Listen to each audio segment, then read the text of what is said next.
Alright, today we got the Mossberg & Sons Model 25A 22 long rifle, short and long, single action or single shot bolt action rifle. And we're just going to do a quick disassembly on it. This is a very cheap gun. You see floating around on Arms List and whatever Facebook sites are left a lot, and they're, I picked it up for $80. For $80 for a working firing gun, why not? That's not junk. So we'll go ahead and do a disassembly. We'll start at the big screw here. Use hollow ground bits when you're doing this. Working on all guns, not even just cheap ones. I mean, especially more expensive guns, but even cheap guns you want to use good bits on. So we'll unscrew that. That screw will come out all the way. You see the barrel just came out, so we can leave that, it'll come out. But the difference with hollow ground bits is they come to more of a better taper. So when you stick it down on a screw head, it bites more, so you don't end up boogering up the screw. Compared to like a standard tapered flathead screwdriver like this, you have more wiggle room, so it tends to nick up the edges of the flathead or whatever screw you're using. So that's all there is with the stock besides the actual trigger guard. It's just a Phillips. You could take that off if you're going to refinish it. So from here you have the bolt. We'll just pull the trigger and the bolt will slide back out. And that's really it for the barrel too. And we'll do the bolt. So you'll want to start. You have a screw right here, a little flathead screw that you'll take out. And I'm going against what I said because I don't have my other bits here, at least close by. So for that, I'll take that screw out that was right there, and then this assembly will unscrew. So it's got two little separate. This comes out here in the back, and then this unscrews. You'll be able to pull that out. Set that to the side, and then all you have left is your extractor and the extractor spring and the firing pin. So we'll take this out. We'll take a 16th punch, and I'll go ahead and drive that out. That pin comes out, and then you have the extractor and its little spring. So pull that out. You can pull the extractor out. Take a little pair of pliers and pull the spring out. And then the firing pin comes out. And it's kind of sitting there a funky way. I'll show you when I put it back in, but that's basically it. So we'll go ahead and put this back in now. You want to set it kind of like at this angle, and then just kind of let it drop down in there.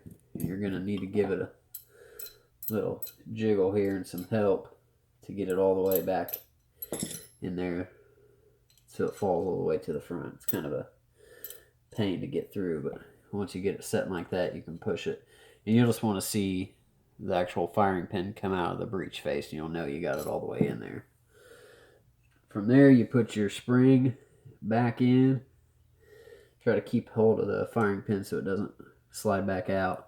And then it just goes down into that little hole right there, which can be easier said than done, but and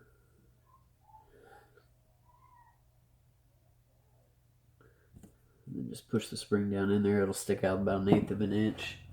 And then your extractor, of course, goes with the tooth right there. It'll set in there like that.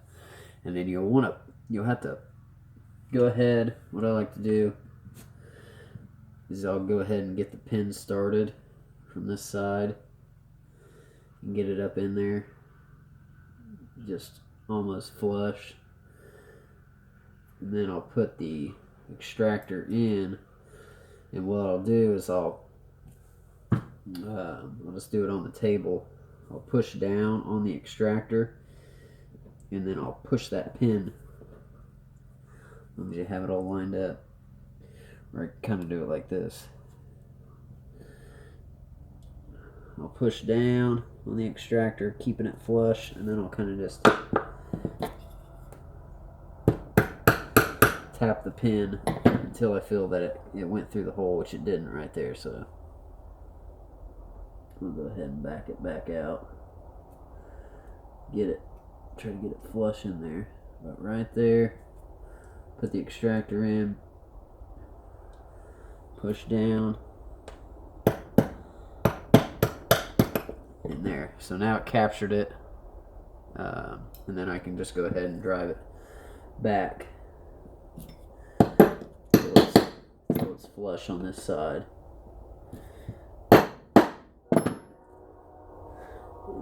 It's kind of, this one's at a weird angle, so the bolt wants to sit kind of weird when you.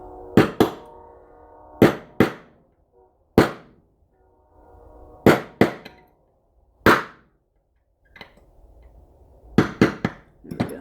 So got it flush. Now we can go ahead, put your spring back in. You can go ahead and tighten this side up down here, but I usually will wait and put the little screw back in first.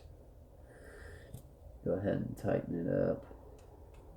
And you don't want to go ahead and crank on this, you just want to get it snug. Tighten your spring bolt back down. Just like that. And your bolt's back together. Bring your barrel out after you clean it. Just slide it in like this. Pull the trigger back and just slide it forward. You can tell everything's working. And then we will insert it back into the gun. Set the trigger in there, like so.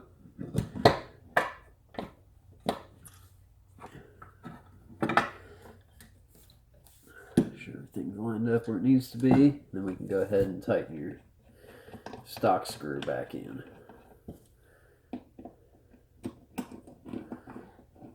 Just like that.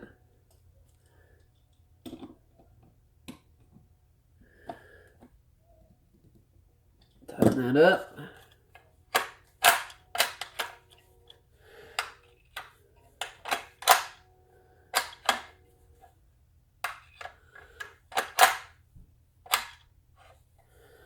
Everything's working good. And that's it. I mean, that's the basic disassembly of this gun. So, like I said, I didn't find many videos out there on the 25A. For a cheap gun, you know, it shoots good, shoots straight. You know, it's a good project gun if you're wanting to do some, you know, rebluing or something like that. But maybe some stock refinishing or just something to play with. You know, for a 22, like I said, it shoots long rifles, long and short. So, you know, it's a pretty fun little gun. But that's basically it. We'll see you next time.